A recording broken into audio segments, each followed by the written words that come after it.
Welcome to lecture number 37. Today's historical topic is 4.9, the development of an American culture. The theme is American and regional culture. The learning objective says explain how and why a new national culture developed from 1800 to 1848. The first of two key concepts says a new national culture emerged that combined American elements, European influences, and regional cultural sensibilities. The American elements of this culture included the rise of nationalism and patriotism that came about after the War of 1812. A new genre of paintings that show daily life in America becomes popular, and they have the effect of elevating the common person. The paintings of George Caleb Bingham that were in lecture number 35, Expanding Democracy, fit this mold, and more of them will be seen in the next key concept. The painting on the top of the slide depicts a 4th of July celebration, showing the pride that goes into being an American. As for European influences, this time period coincides with the Romanticism period in Europe. The Transcendentalist movement in the US and the Romanticism movement in Europe are going to be very similar, everything from the arts to literature and philosophy. Some of the new architecture in the United States draws on old European elements as well. The regional culture sensibilities part of the key concept refers to the frontier culture that's developing. Frontier culture is going to be most different to European cultural influences and is more American. Daniel Boone, who was an explorer in the 18th century and navigated through the Cumberland Gap, and Davy Crockett, who was a Tennessee politician and frontiersman, encapsulated the idealized image of frontier culture. The second key concept says, liberal social ideas from abroad and romantic beliefs in human perfectibility influenced literature, art, philosophy, and architecture.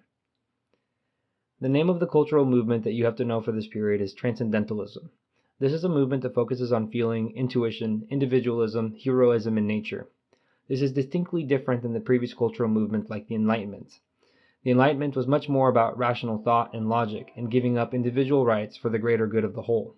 John Locke's Second Treaty of Government explained that people give up some of their rights so that they can have the protections of a larger government. Transcendentalists were focused much more on the individual and in some cases resisting against the institutions created by society. This philosophy is put forth by people like Ralph Waldo Emerson, Margaret Fuller, and Henry David Thoreau. Emerson expands on the trait of self-reliance in his aptly titled essay, Self-Reliance. He abides by a pick-yourself-up-by-the-bootstraps mentality. Henry David Thoreau underwent a 2-year experiment in Massachusetts, living out in the wilderness next to a pond called Walden Pond. He titled his book on his experiences Walden, where he records his thoughts when he lived as a hermit. He also believed that the Mexican-American War that was fought in the 1840s was immoral, and so therefore he stopped paying taxes. He was put in jail and wrote the essay On Civil Disobedience, which will become important again in the 20th century when we cover the civil rights movement. This idealist view of how the world should be and the individual's place in the world is central to the Transcendentalist movement for literature. Washington Irving and Nathaniel Hawthorne wrote The Legend of Sleepy Hollow and The Scarlet Letter, respectively. The Scarlet Letter looks at the Puritan culture in the early 1600s and starts to identify some of the inconsistencies of the restrictive community by highlighting the case of Hester Prynne, a woman who has borne a child while her husband was absent from the community. For her sin, she is forced to wear a large letter A stitched on her clothing.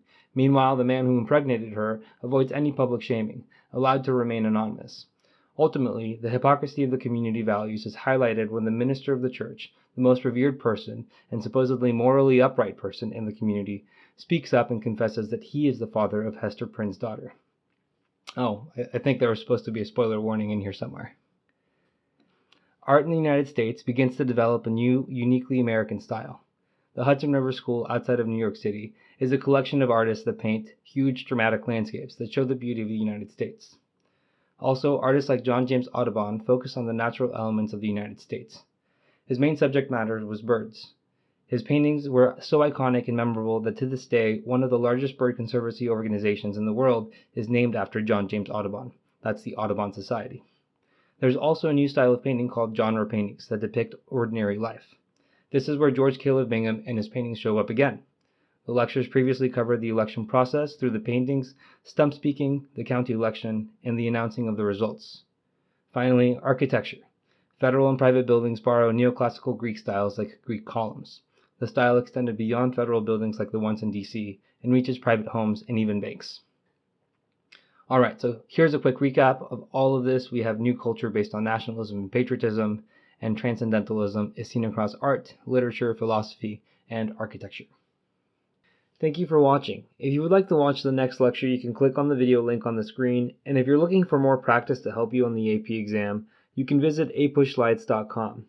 I wish you the very best in all of your studying and look forward to seeing you back on the next lecture.